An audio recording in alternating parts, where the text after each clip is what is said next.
Assalamualaikum warahmatullahi wabarakatuh. Salam damai, salam sejahtera, salam bahagia.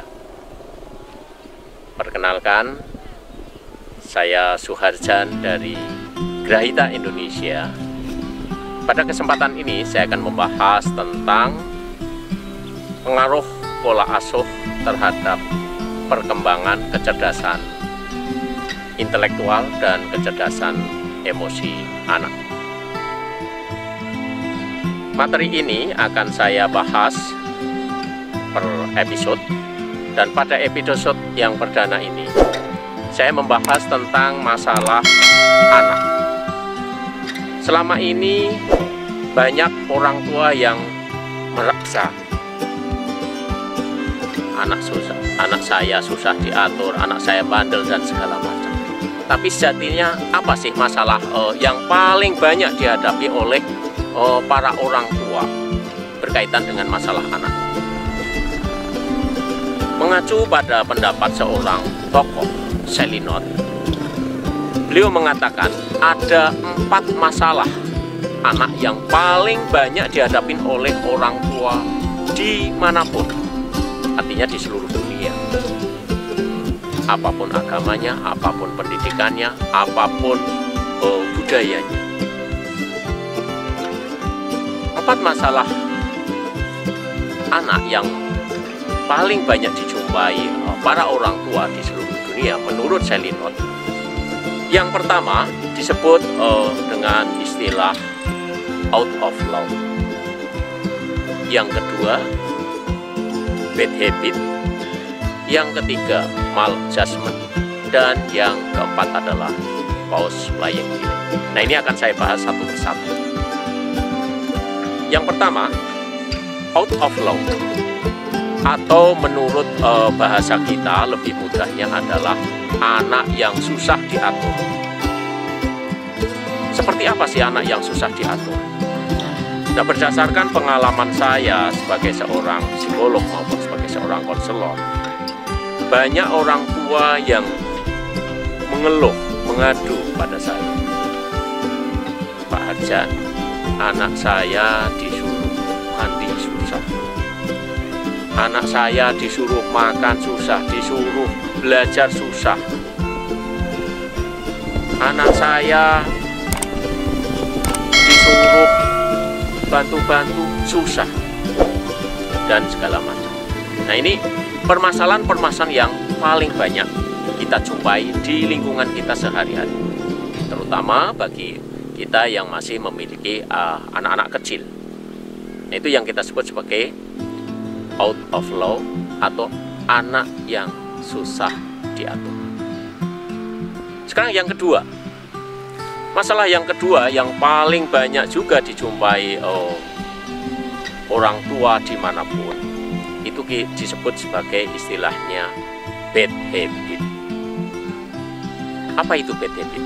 Bad habit adalah kebiasaan buruk yang dilakukan oleh seorang anak. Kebiasaan buruk itu seperti apa yang sering dijumpai? Nah, saya kira Anda di rumah, terutama bagi Anda yang masih memiliki anak kecil, juga pasti mengalami hal yang menemukan itu.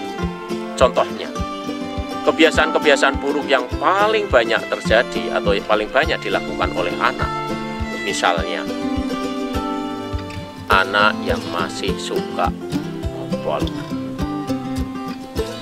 Misalnya udah 4 tahun, bahkan sudah TK, tapi masih ngobrol juga. Nah, ini bagian dari kebiasaan buruk anak atau bad habit. Kemudian contoh-contoh yang lain, terutama kakak adik yang ini yang sering menjadi masalah.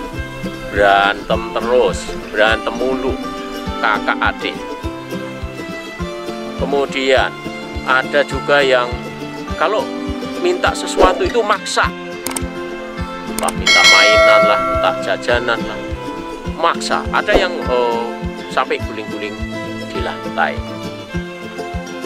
Kemudian juga yang suka usil kalau sama temennya, baik di rumah ataupun di sekolah. Ini adalah contoh dari kebiasaan buruk yang dilakukan oleh anak. Masalah yang berikutnya, masalah yang ketiga, yaitu maladjustment. Apa itu maladjustment?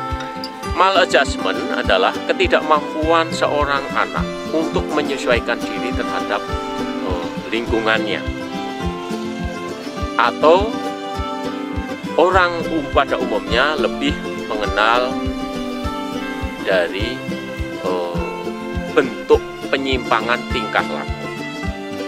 Contoh-contoh yang sering terjadi di lingkungan kita sehari-hari dan banyak kita jumpai dari maladjustment ini, misalnya ada anak kecil tapi sudah punya kebiasaan merokok. Nah, ini bagian dari contoh maladjustment.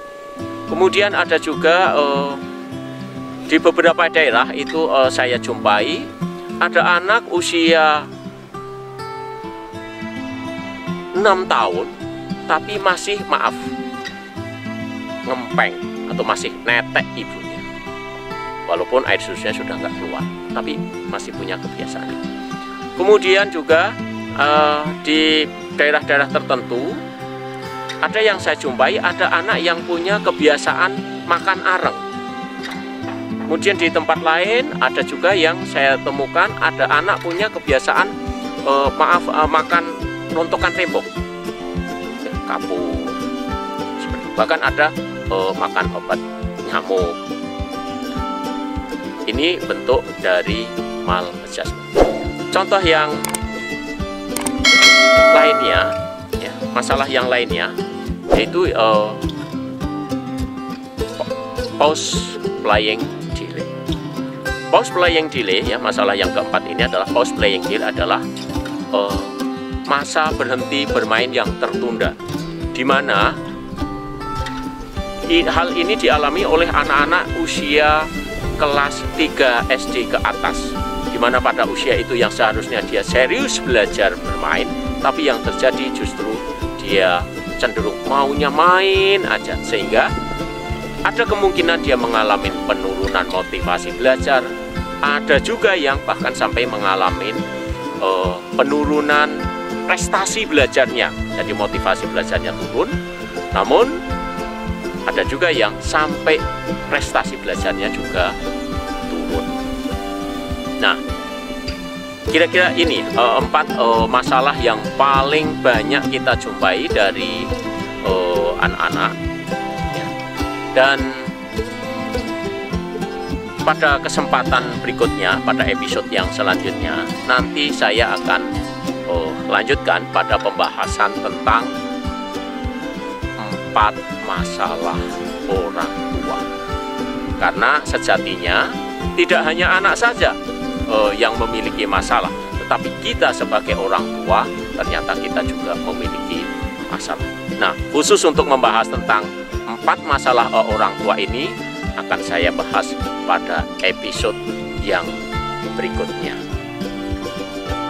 Mudah-mudahan dari sedikit apa yang saya sampaikan ini ada manfaat yang bisa diambil, ada manfaat yang bisa dipahami, dan harapan saya semua masyarakat di Indonesia atau dimanapun bisa memperlakukan anak-anak sebagai anugerah Tuhan, anugerah yang terindah yang perlu kita syukuri, perlu kita didik, dan perlu kita dampingi sehingga mereka akan menjadi generasi penerus yang cerdas, pintar, kreatif, baik, dan mulia.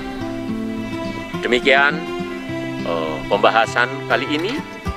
Sampai ketemu pada episode yang berikutnya. Terima kasih.